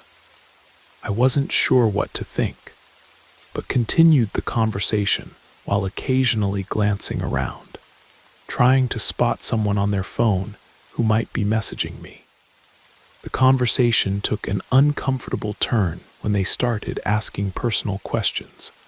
What dorm I lived in, whether I had roommates, what time I usually walked back to campus. At this point, they seemed not just strange but potentially dangerous. So I stopped responding, opened another browser tab, and tried to ignore them. But the messages kept coming relentlessly, notification windows popping up one after another. It began to seriously freak me out. I abruptly closed everything, logged off, and left Digital Grounds. I had no idea who this person was, but decided to head straight back to my dorm, taking the longer route through more populated areas. 3 days later, I returned to Digital Grounds, convincing myself I was overreacting about the whole situation. I sat at an available computer, logged into Facebook, and saw that the same person had sent me dozens of messages. I ignored them all. Since Facebook showed who was currently online, they immediately noticed my presence and started sending new messages. This time I didn't even open them. Then I felt a tap on my shoulder. I turned around to see a man I'd never met before. He was much older than me, probably in his late 30s, with an unkempt beard that mixed premature gray with reddish brown, wearing a worn Seattle Mariners cap pulled low over his eyes. He looked down at me and asked, "Why aren't you answering my messages?" I was so shocked I couldn't form words. Then he suggested I should leave with him, said he was heading out anyway, and made a gesture indicating I should stand up. I immediately refused. He stood there for several seconds, staring before walking away. But instead of leaving the cafe, he sat down in a chair near the entrance, directly across from me. I began to panic in earnest. I wanted to leave, but he was positioned right by the exit, and if I tried to walk out, he might follow me. I stayed at the computer for another 15 minutes, but every time I glanced toward the entrance, he was still there. And frequently, he was staring directly at me. Then I remembered my new iPhone. My parents had insisted I get one for safety when I started college. I called my roommate, Matt, and explained what was happening, asking if he could come meet me. Fortunately, he had just finished basketball practice and was already heading toward the shopping district with some teammates. Matt arrived with 3 of his friends about 12 minutes later. When they walked into Digital Grounds, I finally felt safe. As we approached the exit, the man stood up and moved aside, but maintained eye contact with me the entire time. Once outside, Matt called campus security on his phone and reported what had happened. They contacted the local police, who came to take a statement. The cafe owner reviewed the security footage and identified the man as someone who had been coming in frequently over the past few weeks, always during my usual hours. The police issued a no trespass order against him for Digital Grounds, and campus security added extra patrols around my dorm for the next few weeks. I eventually returned to my routine at the cafe, though always with friends, and thankfully never saw him there again. But the strangest part of the story happened 2 years later. I had transferred to a university on the opposite coast and had all but forgotten about the incident. One night, my phone lit up with a FaceTime request from an unknown number. I was half asleep and answered without thinking. The screen showed the same man, sitting in what looked like a dimly lit bedroom, still wearing that mariner's cap, still staring. Before he could speak, I ended the call and blocked the number. To this day, I have no idea how he got my new number, or why he fixated on me. Sometimes I wonder if he's still out there, looking for new people to follow. The thought still makes my skin crawl, but at least there haven't been any more calls. And I pray it stays that way.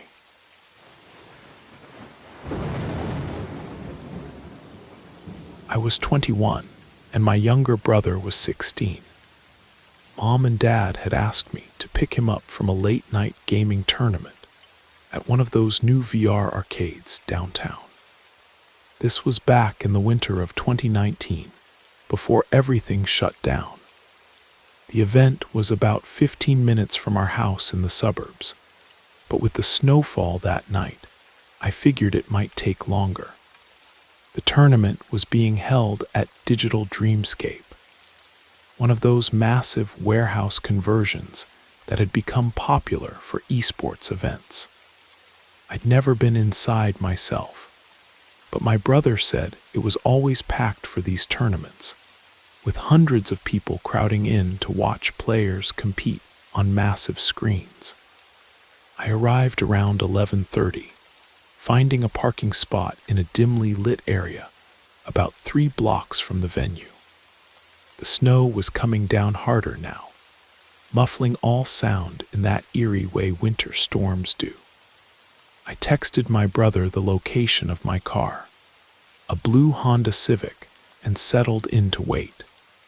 The street was mostly deserted, though I could see the glow of the arcade's neon signs in the distance. While scrolling through my phone, I cranked up the heat and watched the windshield slowly fog around the edges. About 20 minutes passed before I heard the crunch of footsteps in snow approaching my car. Thinking it might be my brother, I glanced up, but the rearview mirror showed a tall figure in a heavy winter coat walking directly toward my driver's side window. The stranger knocked on my window, ice crystals falling from his gloved hand. I lowered the window just a crack, letting in a blast of frigid air. "Can I help you?" I asked, immediately regretting opening the window at all. "Hey man, my car won't start, battery's dead from the cold," he said, his breath making clouds in the frozen air. "I need someone to help me push it out of the snowbank." "It's just around the corner." I hesitated. "Sorry, I'm waiting for my brother. He'll be here any minute." "Come on, it'll take 2 minutes." "I'm freezing out here," he insisted, stomping his feet for emphasis. Something about the way his eyes darted around made my skin crawl. "I really can't leave. Maybe try the arcade. There must be someone there who can help." His friendly demeanor changed instantly. "Just get out of the damn car," he growled, low enough that I barely heard him over the heater fan. "Not happening," I said, starting to roll up my window. He stepped back, walked to the curb behind my car, and just stood there watching me. He pulled out a silver flask, took a long drink, then put it away and continued staring at my car. Every few minutes, he would pace back and forth, never taking his eyes off me. After about 15 minutes, my phone buzzed with a text from my brother saying he was on his way out. The tournament had run late because of some technical issues. Just as I read the message, I saw the man approaching my car again in the mirror. This time, he tried the back door handle first, yanking it several times before moving to my window. He began pounding on the glass hard enough that I thought it might crack. "Open the door," he shouted, his voice muffled by the closed window. "I just need a ride." "Come on," I ignored him completely, locking the doors again for good measure. and putting my hand on the gear shift, ready to leave if needed. That's when he started kicking my door, each impact making a sickening thud against the metal. I threw the car into drive and sped away toward the arcade, tires spinning in the snow before catching traction. The buildings around me were mostly dark businesses closed for the night, but the arcade glowed like a beacon ahead. By the time I reached it, crowds of teenagers were spilling out onto the sidewalk, looking for rides. I called my brother while circling the building, telling him to meet me at the front entrance immediately. When I spotted him with his gaming backpack, I pulled up sharply to the curb. He jumped in, and I accelerated away before he even closed the door properly. "Dude, what's the rush?" he asked, buckling his seatbelt.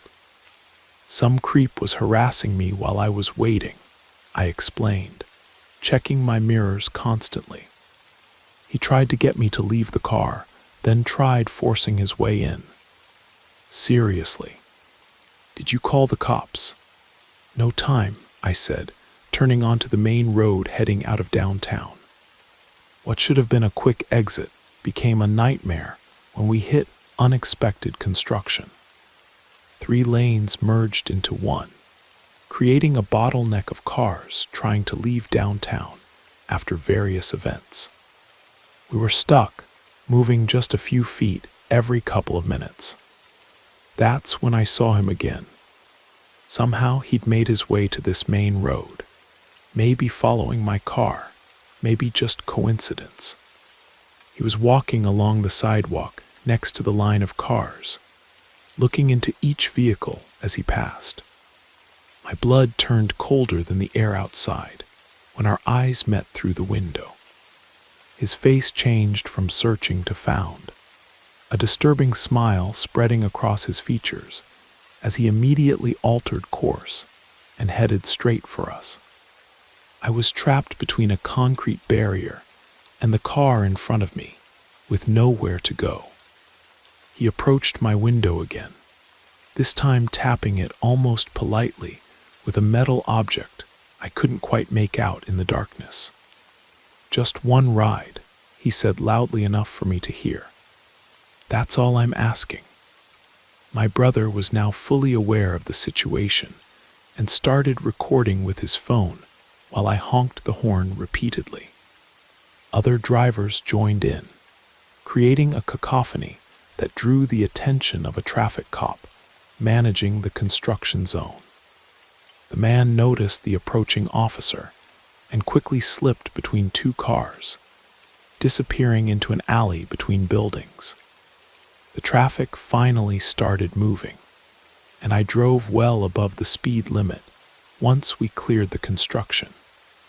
The entire drive home, I kept checking the rearview mirror, convinced I'd see his face again. We made it back safely, but I parked in the garage that night instead of the driveway and made sure every door was locked. The creepiest part: 3 days later, I was getting coffee at a shop more than 20 miles from where the incident happened. While waiting for my order, I glanced outside to check on my car, and there he was, standing across the street, staring directly at me through the window. The moment our eyes met, he smiled and walked away. I haven't seen him since, but I still check my backseat before getting into my car, even all these years later.